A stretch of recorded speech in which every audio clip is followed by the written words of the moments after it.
I always wonder if I'm weirdly sabotaging my own self. I wonder if I love the process of building so much that I'm slowing down. I wonder, look, even this interview, do you know how many people lately are like, Gary, you talk a lot more about people not liking you than you actually, like, I've done the work. You don't have that many people that don't like you. And I'm always like, crap, I don't want them to say that, because I almost feel like I'm creating my own competitors in my own mind. It's almost like this sick thing. Like, yeah, I love being a paradox or like a complicated thing to figure out because I use it to vet people. Like, I don't know, yeah. I think what I say is the most practical, the most tried and true, the least get rich quick thing you've ever seen in your life. I tell these 23-year-olds, 26-year-olds all the time to be patient because they should. How old are you? 44. I'm 40. Do you know how young we feel? When you were 26, did you ever think that this is what 44 felt like? No. You thought that was finished? Yeah. How old are you? Like, you think a 40-year-old, like, when I was 25 years old, I thought a 40-year-old was finished. I don't even feel like I'm starting, right? Yeah, but when I was 26, I was in a rush. I understand. And all of those guys and girls on the streets last night, when you say that to them, like, their face kind of goes blank, because all the stuff they watch, MTV, music is this, it's all about the bling now, and the this now, and the this now. You know, and MTV's tame. You start following people on Instagram, and it's a disaster. They're all pushing, like, you know, it's all about champagne and private planes, and you can get it too, and just sign up for my course, like, and everybody's falling for it. So I'm coming out, and first of all, I want to be historically correct. Nobody in 100 years is going to watch that video and say that I was full of crap. I like that, right? Number two, I want my legend to grow. I'm always fascinated by politicians and world figures. Like Winston Churchill, his brain continues to grow, right? I want that. When I'm dead, I want to be in the ground at peace knowing my legend's growing. Like, I want that. I want that in the business world.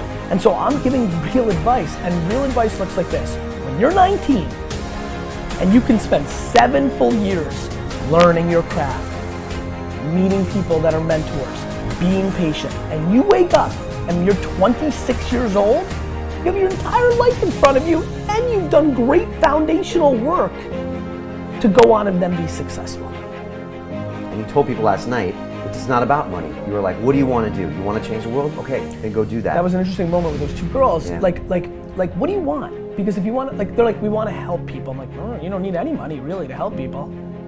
Like, look, I mean, I live in an apartment now. It's crazy to me that I don't need a big house. You know, you grow up, you're like, you know, like, you don't need a lot of room. With less room, you don't need less stuff. I don't need 5 70-inch TV screens. I don't need a watch. I don't even wear a watch. I don't need a cool watch. I don't need a boat.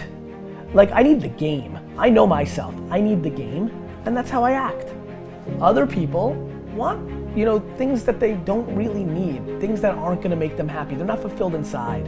And so I'm trying to always challenge people to get to their true self, because once you understand yourself, D-Rock loves to tell stories in video form. And so, like, then do that. Like, I don't know, like, you just don't meet 90-year-olds that talk about how pumped they are that they made an extra $100,000. Like, they don't exist. Right. They talk about regret of not doing what they want. Go talk to 90-year-olds. They regret. They talk about regret. I wish I did. Literally, inevitably, I do this. I wish is the opening line. Hey man, tell me about your life. Like, this is what I do. And this is what I did in my 20s. I spoke to a lot of old people, they lived it. And literally, I wish. And so that's what I'm trying to tell people. It's what you don't do that screws with you later on, right?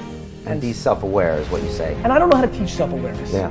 I haven't figured that out, but I know it's important. Are great entrepreneurs born or made? Sometimes you talk. Great? Yeah, Born. great. Can you be entrepreneurial? Can you do things? Like that thing? Like, you can be entrepreneurial. I can sing every day. Am I gonna be Beyonce? No, that's boring. You understand?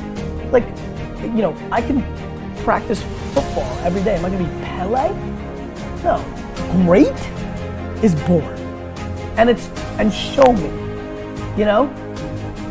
And entrepreneurs, some people should be the 23rd employee at Facebook. Yes. They shouldn't go start something. Obviously, they made the right choice. Yeah, I said that a lot last night. Like being a great employee and with a great leader and a great company, if you just want money, is oftentimes a much better way to make money than to try to do it yourself when you're not good at it. What's Gary Vaynerchuk like in 5 years? I remember you passed out a comment one time on the Garyvee show where you said, you know what? You guys don't know me that well. I might just decide that my family's important one time and I might walk away from all this and I might come back. And you were just kind of letting us know that this is important to you. What are the things that are in your mind? That's a good catch by you, because I don't go there a lot. You know, I think that's me hedging for tragedy. I will do this straight if life is great to me. I will do this if life is great to me, because this is what I live. This is my oxygen. But, you know, if life is not great to me, if my 14-year-old, I mean, look what people deal with. If my 14-year-old is cutting themselves, like, I'm going home. Do you know what I mean? If my mom is diagnosed with terminal cancer, and like, I'm going home. And so I think that I say those things once in a while because I have the luxury of a lot of things that didn't go well for me in the beginning going well for me now. When you lose 3 of your 4 grandparents before you get to know them, you don't get to deal with death, you know, as early as a lot of people. When you're lucky enough that you didn't deal with the extreme tragedy of losing a family member to a disease, a terrorism attack, the way most people die, sadly, which is an accident and things of that nature. You know, I've been lucky. I've been lucky. And so, yeah, once in a while when I talk win and build businesses and this and that, you know, sometimes it feels like I fill up for myself and I gotta, for a quick second, just remind everybody within context. You know, yes, I talk about all this stuff in the context of being that part of your life that's business.